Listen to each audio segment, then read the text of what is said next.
kembali lagi di channel YouTube Putri Marisa. Baiklah, saya akan menjelaskan materi tentang teori memetik.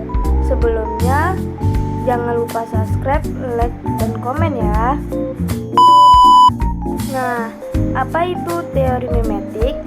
Teori memetik yaitu pendekatan kajian sastra yang menitik beratkan kajiannya terhadap hubungan karya sastra dengan kenyataan di luar karya sastra. Nah, mimetik ini berasal dari bahasa Yunani mimesis yang berarti tiruan atau perwujudan. Sedangkan menurut para ahli yaitu Abrams mengatakan pendekatan kajian sastra yang menitik beratkan kajiannya terhadap hubungan karya sastra dengan kenyataan di luar karya sastra. Kita akan mengkaji salah satu karya sastra lagu Iwan Fals yang berjudul Sore Tugu Pancoran. Sebelumnya Iwan Fals adalah seorang musisi, penyanyi, pencipta lagu, dan kritikus yang menjadi salah satu legenda di Indonesia. Iwan Fals lahir di Jakarta pada tanggal 3 September 1961. Selain bermusik, Iwan Fals juga aktif dalam berbagai kegiatan sosial dan sering mengkritik ketidaksetaraan dan ketidakadilan dalam masyarakat melalui lirik lagunya.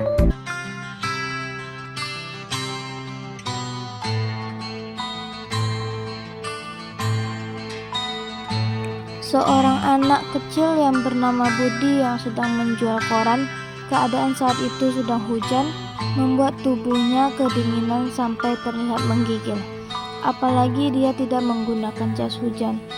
Walaupun dia kedinginan, Budi tetap menunggu pembeli yang mungkin saja akan ada yang membeli koran dagangannya. Hari sudah mulai malam, menjelang maghrib, hujan tetap belum reda. Terlihat Budi menghitung uang hasil penjualnya yang terlihat dagangan korannya hanya terjual sedikit. Karena itu, Budi terlihat murung karena merasa penghasilannya masih kurang untuk hari ini. Terpaksa dia menjual koran sampai malam. Tepatnya sampai waktu Isya, Budi pulang ke rumah. Kehidupan si Budi yang usianya masih kecil, dia harus mencari uang untuk menghidupi kehidupannya dan impiannya di masa depan. Sampai dia merasa tidurnya tidak nyenyak karena dia benar-benar harus bisa membagi waktunya. Tidak ada waktu bagi Budi untuk menikmati masa kecilnya. Bahkan untuk istirahat pun dia sulit beristirahat dengan tenang. Masa kecilnya harus menjalani kehidupan susah dan harus bekerja keras agar bertahan hidup. Betapa si Budi benar-benar tidak ada waktu untuk bersenang-senang. Dia harus membagi waktunya untuk sekolah dan bekerja di usianya yang sangat masih kecil untuk dia pikul sendiri. Sampai dirinya mengerjakan tugas hanya setengah. Buku yang tidak bisa dia persiapkan dari malam hari karena rasa lelahnya pulang menjual koran. Terpaksa dia harus mempersiapkan di pagi hari. Beban berat yang harus dipikul Budi di usianya yang masih harus sekolah. Dia harus bekerja menutupi kebutuhan hidupnya.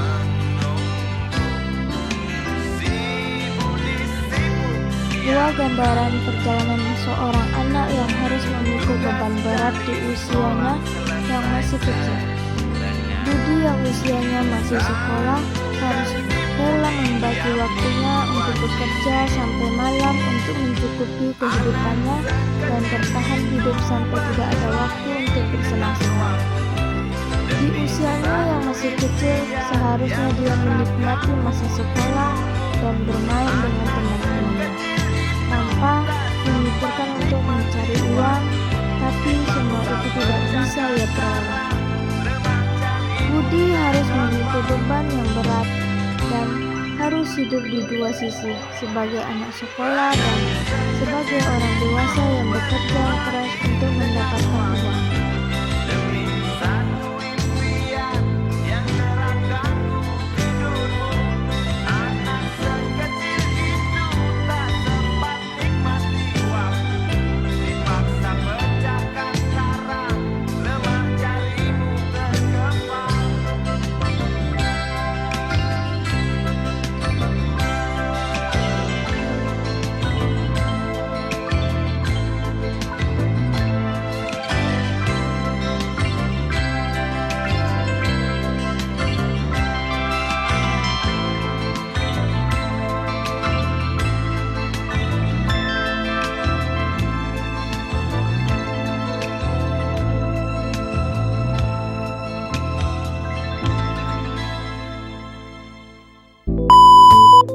Baiklah, itu saja mungkin saya bisa menjelaskan tentang apa itu teori membetik.